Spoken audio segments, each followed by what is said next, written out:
What's going on, guys? Welcome to another Doctor Who Classic Review. Today I'm going to be reviewing the 4th Doctor Tom Baker story, Full Circle. This is the first story in the E-Space trilogy, so I was interested to see what this one would be like. It's part of Season 18, which is Tom Baker's final season as the 4th Doctor, and yeah, like I said, the first story in the E-Space trilogy. It's the introduction to Companion Adric, and yeah, I was just interested to see what this one was about because I'd never seen it before.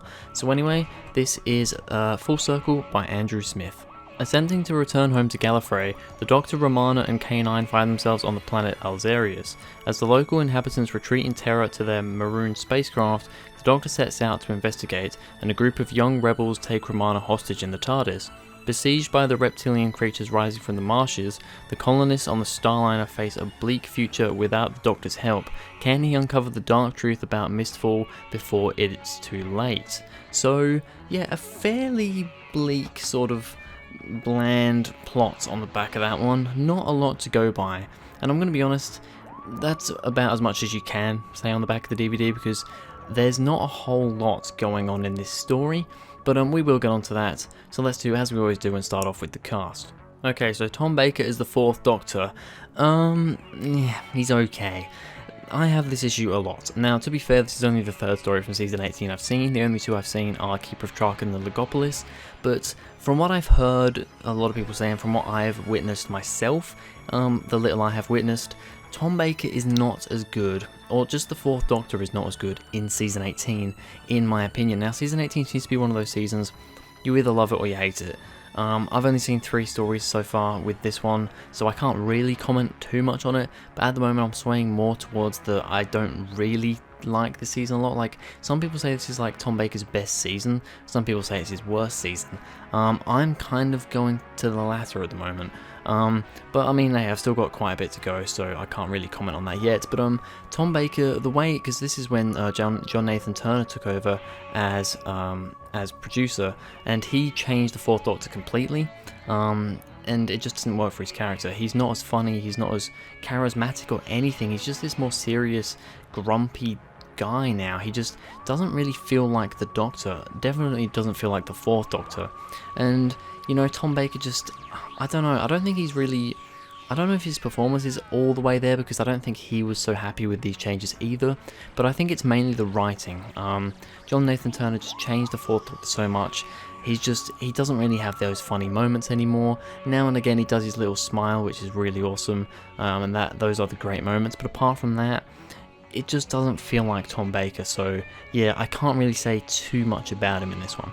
Lalla Ward as Romana, yeah, actually pretty good in this one. I did quite like Romana in this story. She gets a decent amount to do. She kind of gets possessed after getting bit by one of these spiders that are in this story on the planet Alzarius.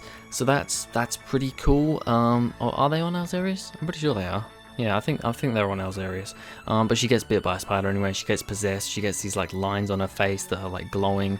And she has a pretty interesting performance there, and does some other stuff apart from that as well that's quite interesting. So Romana's fairly decent in the story. We've got Matthew Waterhouse as Adric. Like I said, this is his debut story. Adric's not one of my favourite companions.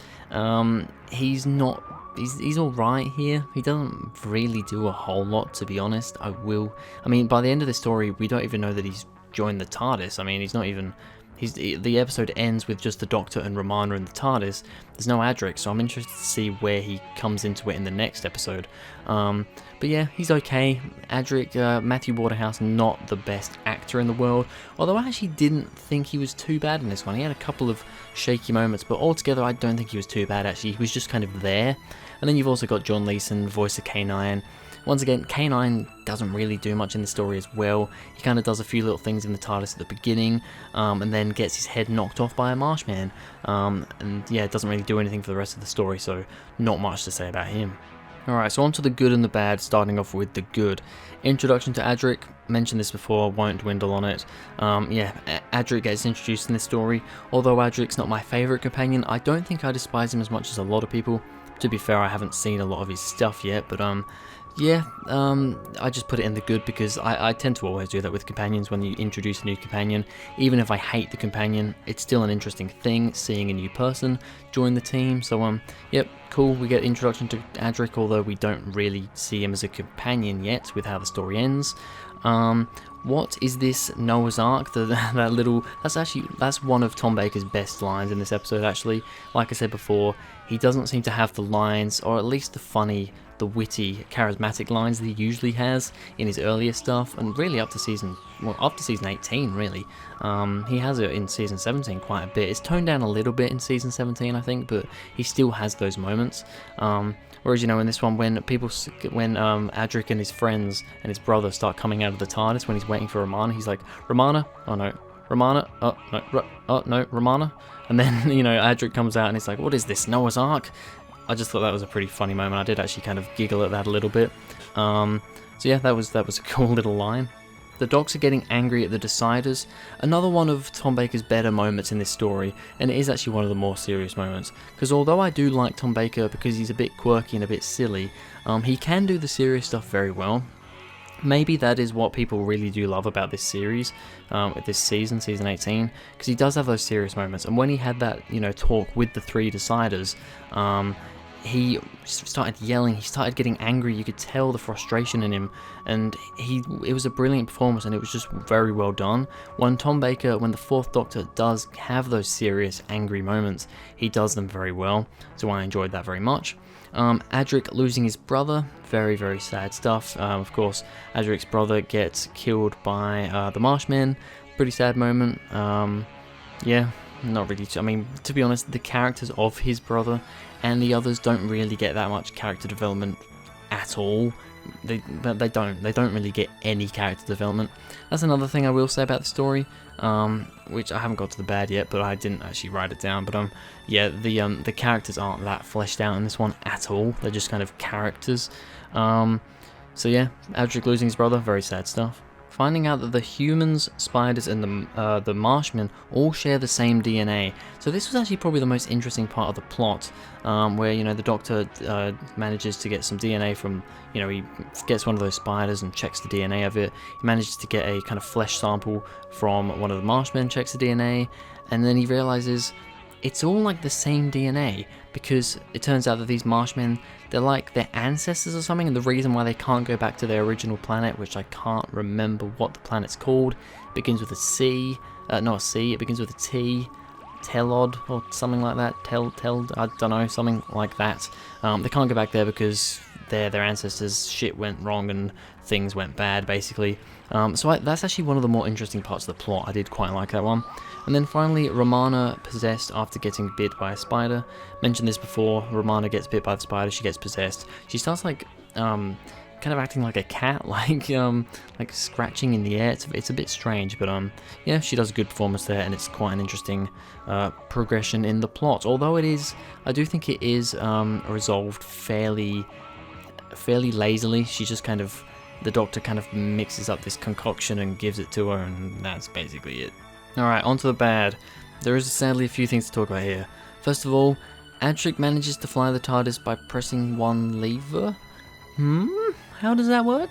When Adric goes into the TARDIS after they go outside and there's all the spiders there, when he's with Romana, the Doctor's not here at the time, Adric he manages to figure out which one closes the door, and actually I think one of his friends manages to find out which one closes the door, and then he flicks one button and the TARDIS sets off. Right. I thought the TARDIS was a super difficult machine to fly. Now I was fairly certain that in later stories Adric does learn how to fly the TARDIS, because he is very smart and he learns how to fly it, and I'm totally fine with that. But the fact that here he just flicks one switch and the TARDIS takes off, what? Is that how it always works? I don't think so. The Marshmen, they're not great, I will be honest, as a villain, if you can even really call them a villain. Another issue with this story is that there's no real villain. The Marshmen are kind of the villain, but not really. They're just, it's like a conflict between them and the humans, they're not really the villain. The spiders, same kind of goes, they're just kind of there. They're not the villain, they're just insects, they're just an annoyance, basically, they're just a nuisance. That's really what the Marshmen are. The Marshmen don't feel very threatening. When they do eventually come into the starship, or whatever it's called, and they, kill a few people, yeah, it's pretty, devastating, but I still didn't really feel that endangered for especially not for our main cast or anyone, and they just seemed a little bit lazily, just people walking around smacking things. And yeah, I didn't like the Marshmen or the spiders in this. Don't feel like they really did anything. And yeah, like I said, just no real proper menacing villain in this story. And then finally, good music. Now I did quite like the music in this one, however, it doesn't fit with this episode and with this Doctor. I think the music in this one is very 80s, you know, synths and pianos and stuff like that. I think it fits really well. It would fit really well with the 5th Doctor and probably with the 6th Doctor. Maybe not so much the 7th Doctor, but the 5th and 6th Doctor, I think that fits really well. But in this era with the 4th Doctor, and in particular this story, the music just doesn't seem to fit. Like, there's moments where K9's like going around the forest and chasing the Marshmen, and there's like this like like this happy-go-lucky music, and it just doesn't really fit. So I like the music, it just doesn't really work in this scenario. Okay, so full circle, what did I think of it? Well, if I had one word to sum up Full Circle, what would it be? Just one word? It would be meh. It really would. This is a very meh story.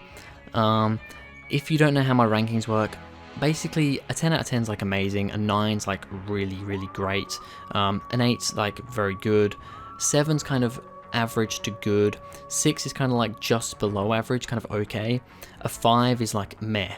So for me, Full Circle lands at a 5 out of 10. It's not good, but it's not bad either. It's just meh. It really is just meh. There's just not a whole lot going on. There's not enough plot. There's not enough action. There's not enough threat for it to be anything stand out. But there's also just not enough going on for it to be bad either, because there aren't really that many things to make it bad, you know. So yeah, it sits at a 5 out of 10. It's literally probably the most meh story I've reviewed so far. But anyway, that's going to be it for this video, guys. Thank you very much for watching. If you enjoyed, please go ahead, like and subscribe. Go and follow me on Twitter. Link is in the description. And I'll see you guys in the next video.